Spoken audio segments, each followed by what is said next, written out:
In a world full of different creatures such as birds, beasts, botanical beings, fish, insects, fairies, spirits, and humans, the being that reigns above them all is the mighty dragon. With wings that can take hold of the wind, claws that can slice through even the toughest materials, and fire breath that could raise the world to ashes, it's no doubt that a dragon is a legendary beast worthy of its throne. It's incredibly rare to encounter a dragon that is none of those things, but in this story, the star is one. Poor Letty has been having an awful day.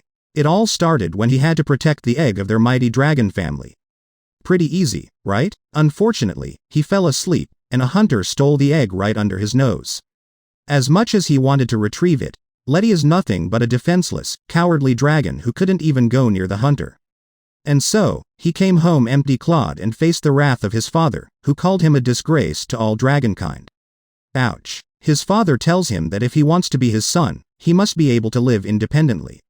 And that's why here he is now, alone and abandoned with no place to call home.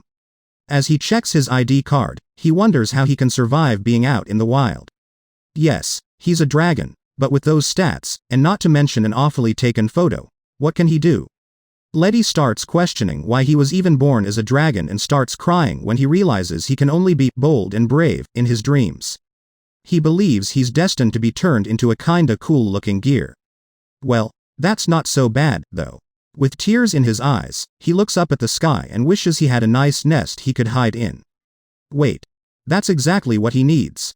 While reading the story of The Three Little Trolls, Letty thinks about how he needs to find his own safe nest. The three little trolls were the weakest of the mobs, but they banded together and built an impenetrable fortress where no one could slaughter them in their sleep. If Letty can get one of his own, then he will survive living alone. And this is the start of his quest to go house hunting. Letty's first stop is at the dwarven city, Zolodamine. Knowing that dwarves are great at building houses, he thought he could ask them for help. But as soon as he shows up, they capture him thinking he will steal their gold. So now he's crying in a cage as the dwarves celebrate their plan to do vivisection on him. Letty throws a tantrum, calling out for his mom and dad as he stomps his feet. The head of the dwarves tries to talk to him, saying they will build him a house in exchange for a couple of things. Dragon mats sell for hefty prices, so they'll need his claws. Sure.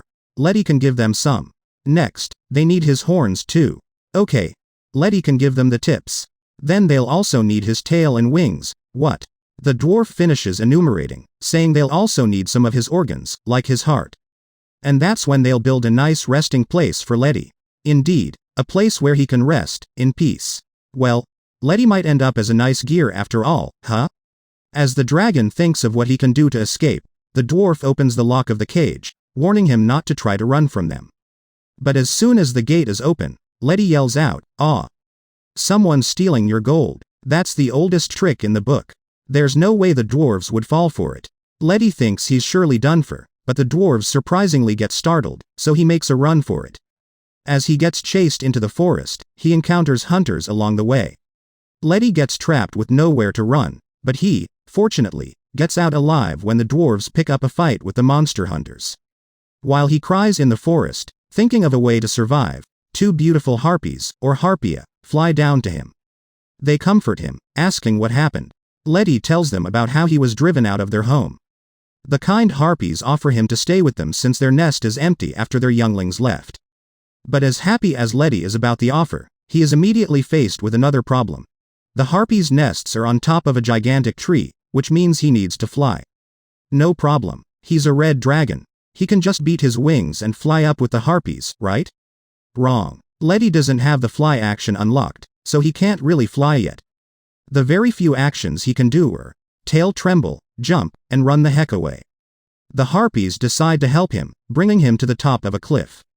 They cheer him on, calling him their little lizard and the little dragon that could. All he needs to do is fly straight to the nests. He can definitely do it. Letty opens his wings and soars under the sunlight, looking straight at his destination. But all the giggling and giddiness is gone when he drops to the ground after a few seconds. The harpies laugh amongst themselves. Well, lizards can't fly after all. Suddenly, the harpies think of another way for him. They tell Letty to go into the valley beyond, where he'll find a giant oak tree inhabited by goblins. They assure him that he will be helped there and send their regards as the dragon sets off. That same night, Letty finds himself hanging upside down, with one foot chained to a tree. The goblins appear and stare at the spectacle before them. Well, there's something they don't see every day. And so, one of them declares dragon steaks back on the menu. Poor Letty can't get a break. He cries out he doesn't want to be on the menu, and the goblins sit on each other's shoulders to reach his face, asking him why he's on their turf. He explains that the harpies told him he'll be safe here and that they send their regards. As soon as the goblins hear about this, they let Letty down safely. They can't disappoint the beautiful flyin' babes. When he's finally lying on the ground, a goblin asks him what he needs. So he tells his long story again of being abandoned and that he needs a place to stay. But as much as the goblins want to help him, the world seems kinda twisted for a big-ass dragon to ask trash mob goblins for help. Oh, trust me, Letty knows. The goblins sadly reject him, telling him he should find a place somewhere else. The leader also reminds him to have a little more confidence. He's a dragon, for Gob's sake. Continuing with his journey, Letty finds himself in a lake where he meets a Sahuagin. He politely asks for housing help again, and the Sahuagin kindly tells him he can live with them if he's okay with the location. It's a bit of a swim, but he's welcome to stay. Elated, Letty thanks him and dives into the water. A few moments later, the dragon is back on the surface, catching his breath. He apologizes to the Sahuagin, saying he forgot he has never gone swimming before. Maybe try to remember that before diving in head first, Letty. Once again, he has failed to find a place to stay. The Sahuagin suggests that he head to the East Forest, where he'll find a competent architect called Diria. This lovely elf who makes his living in construction and real estate is also the one who built the Sahuagin's house. Filled with excitement, Letty grabs the Sahuagin's flipper and thanks him as he flees to the east. One short journey and he will finally find the home of his dreams. Or at least that's what he thought. Letty spends the entire day asking gnomes and even a hunter for directions. The rain pours, the sun shines, and finally, he sees a magical-looking tree. This must be the place he's looking for. But just as he feels relief, he hears hunters coming. 4 self-proclaimed heroes appear before him, dramatically announcing that they will purge the land of his unclean soul. Letty starts looking around and asks one of the heroes, Eric, where the hidden cameras are. Yeah, that was way too dramatic to be real. Eric gets mad, saying this isn't a reality TV show. He points his sword at Letty, but the dragon is still confused. There's no one else there, Letty. They're definitely talking about striking you down. But why? Eric and his party aren't hunters, so why do they want to kill him? Well, it's because they're heroes. Letty can't believe it. They named themselves that. It's pretty cringy to call yourself a hero when others should be saying that, right? Annoyed, Eric tells him that it's a job title. The dragon further irritates the heroes when he answers back, making them attack him. As Eric strikes his sword, Letty dodges successfully, and the hero is fuming. Letty explains he doesn't want to fight and just wants to find a home where he can live in peace. Eric tells him to shut up. They don't care about the circumstance, they only follow their will. So much for being heroes, huh? The man says slaying a dragon would give them the glory to stand above all heroes. As their party prepares to attack him again, Letty yells, "Help!" Somewhere in the middle of the forest, an elf hears his plea. While the archer hero shoots his arrows at Letty, the elf walks toward them, bringing out a magical book from thin air. As soon as the heroes see the elf, they all look terrified. And before they could even say he's the demon of, they're burned to flames. This elf doesn't like bullies, that's for sure. He calls them horrible heroes who don't care whom they hurt as the book disappears in his hand. Letty watches everything unfold from behind a tree. When the elf asks if he's alright, his soul leaves his body, literally. A dragon who fainted. Well, there's a sight you don't see every day. The elf walks up to him and asks where he's from, but Letty, who's not quite back in his body yet, answers, "Home." What? I just want to go home. And he loses consciousness again. When Letty wakes up, he sees the elf and asks who he is. But then, he suddenly remembers the scene earlier. This is the elf who killed the heroes. Scared, he hides behind the tree again. The calm elf asks once more if he's okay, and Letty apologizes, introducing himself and thanking the elf for saving him. He explains that he is in the area looking for a capable elf architect who can help him find a home. The elf tells him what a coincidence, nonchalantly introducing himself as Diria the architect. Letty took some time to load. When he finally realizes it, he yells, "Please find me a home." Diria instantly agrees, and Letty thanks the heavens. However, Diria explains that there are a plethora of options to consider. Does Letty want to build his own home? Does he want to purchase an existing house? Or does he want to rent from a property owner?